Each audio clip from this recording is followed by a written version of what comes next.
So, for grounding the reading, we have a rune here that represents movement of some sort. So, it can also have to do with transportation or movement.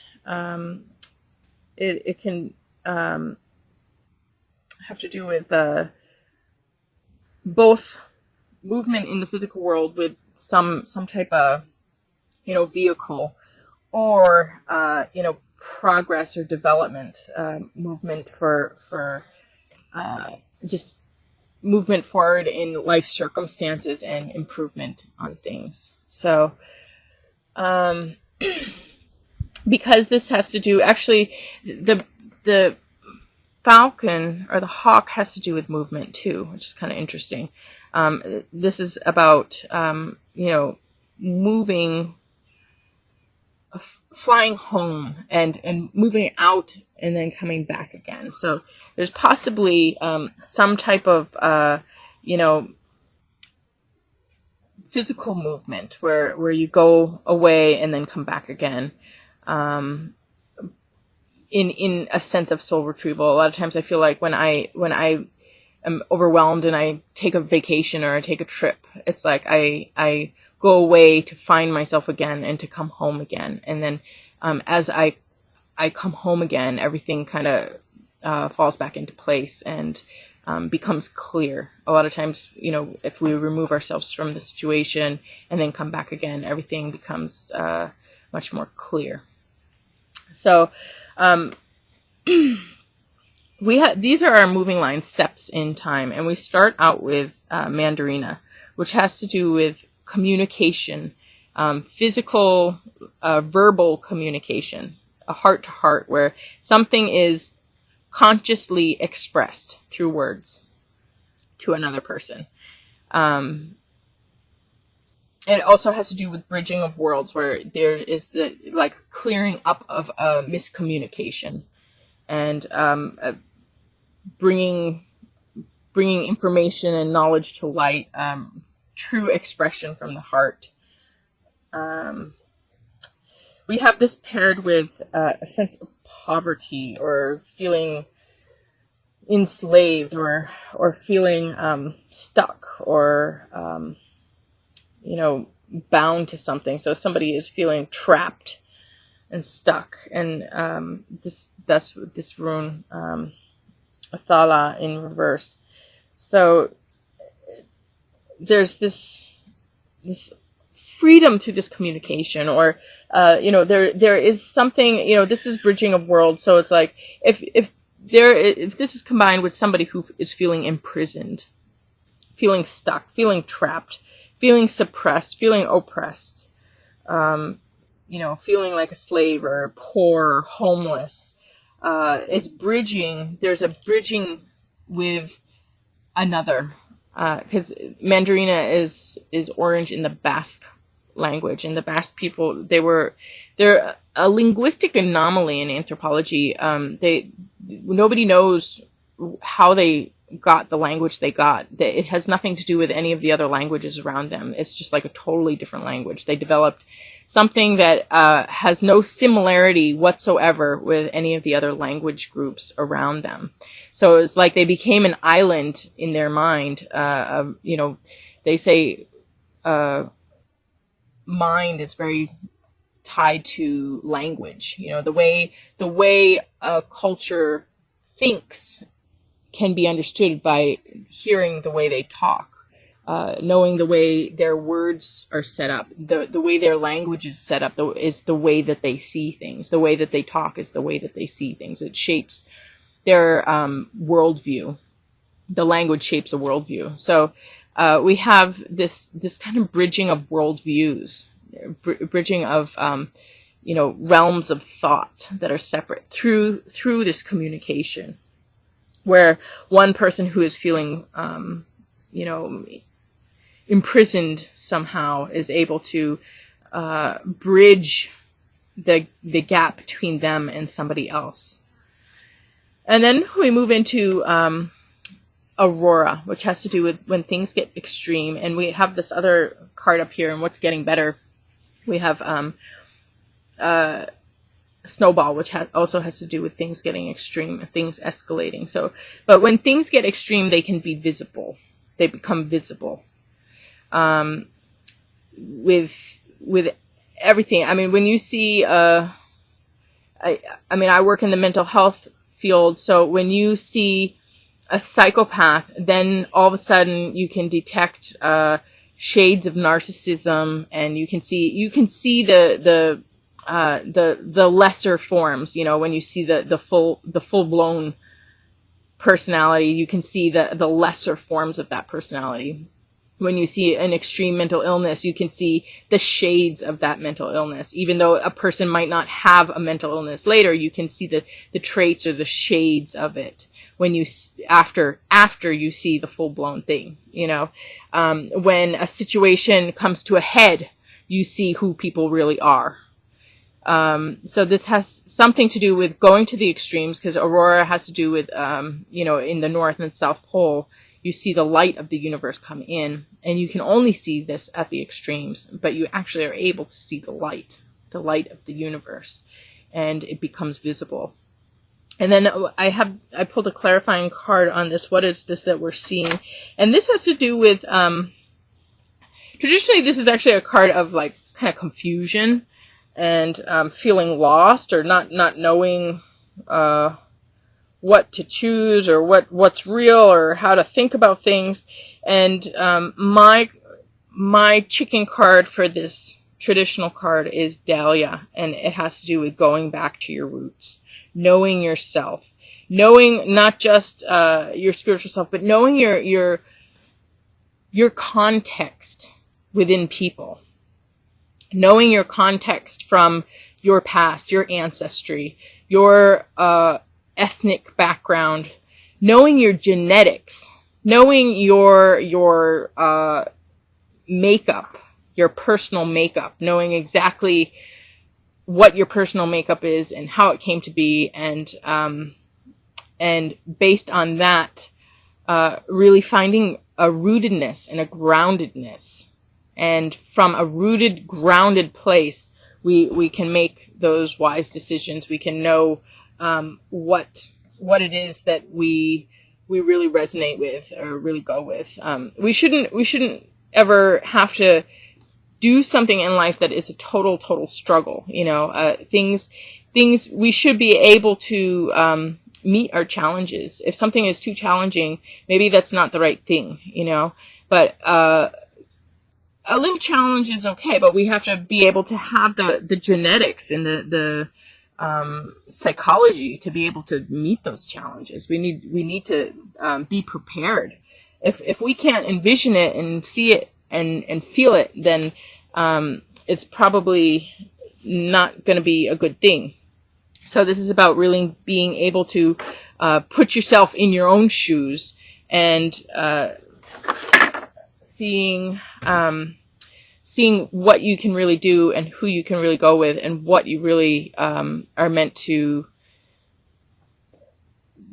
connect with, what really makes your sense of self stronger. And with Dahlia, I do recommend, you know, doing things that bring you back to your sense of self. Maybe taking a class, taking a course. I do that a lot of times. There's a Coursera. I don't know if you guys have ever heard it, but free online courses you can take, and you can audit any type of course. So it's really amazing. They have top universities. You just go online, sign up, and take free courses whenever you want. And a lot of times it brings me back to my sense of self. I feel, you know, when I am educating myself in my own area of expertise, it makes me feel stronger or more solid, you know, more prepared, or more developed in some sense. And we have this paired with the rune of gifts. So I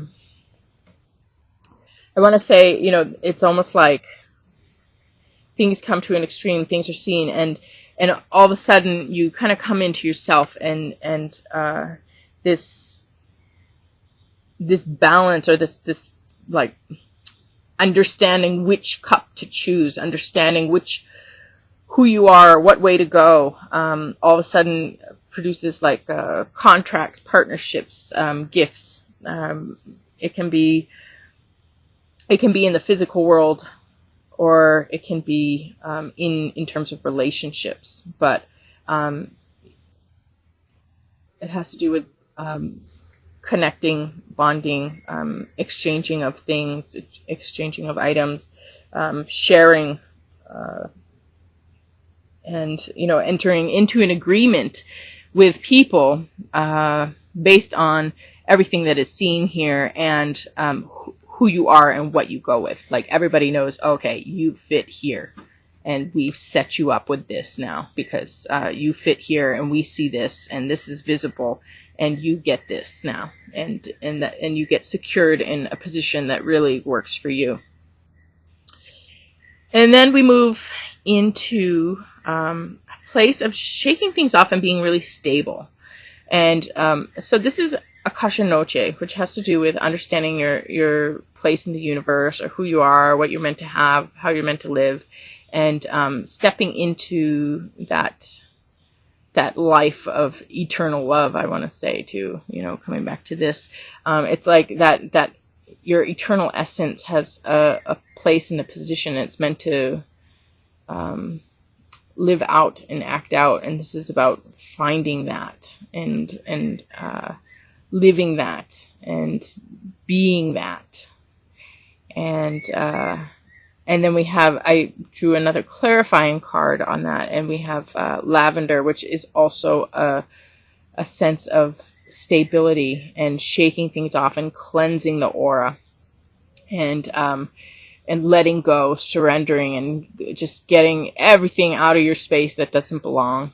And this is like mental stability, and then this is physical stability, and just really purifying yourself, purifying your life, purifying your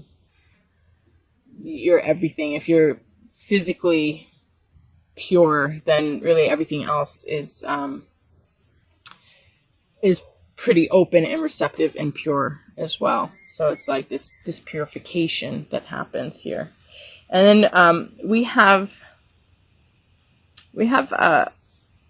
Anzus in reverse combined with this. So this has to do with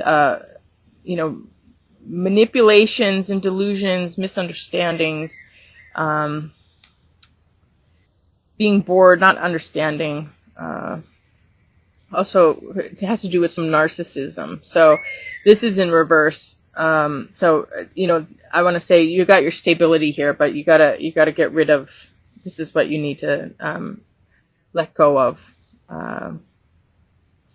If there's manipulation by others, people who don't understand you, people who don't understand what's going on, which here we already have this understanding coming to light. So this rune here is almost like this stage here being resolved, and then we have this like clearing off and shaking off, and knowing oneself and one's belonging. And if you know yourself, if you are really self-aware, nobody can really knock you off your feet. You're solid, and you do have these 2-4 solid grounded cards here. I think last month you guys had a lot of balance. It was all about balance and being balanced. So again, you obviously have your skill set with keeping your balance when different things are going on, or being able to regain balance anytime things come in and try and overwhelm you, or anything that happens. You can always regain your balance really quickly. And then, so what is getting better here is snowball, this escalation. I want to say what escalates in one direction will end up escalating in the other direction. So, in whatever way it has escalated before. In a negative, we have the improvement where it's going to escalate in the positive. We got the swinging of the pendulum. My cat. And then I pulled a clarifying card on that, and we have Ostara, which has to do with fertility and redistribution. So it's like cultural or social, cultural or social norms, like rules, but norms, like understandings, like certain level of like, this is how it works. You know, this is how this culture works. This is how this is the normal way. And it does have to do with redistribution, where, you know, funds or finances or assets of some sort are redistributed, where the people who have less receive from people who have more. So there's this rebalancing again here, between people in the community, people in the society, and the individuals. So we have this coming back to equilibrium in a community setting. And the rune we have with this is has to do with protection and defense and getting rid of problems, connecting with the higher values, higher life, higher dimensions, and you know, rising above things, basically. So there is this kind of, again, working something out where the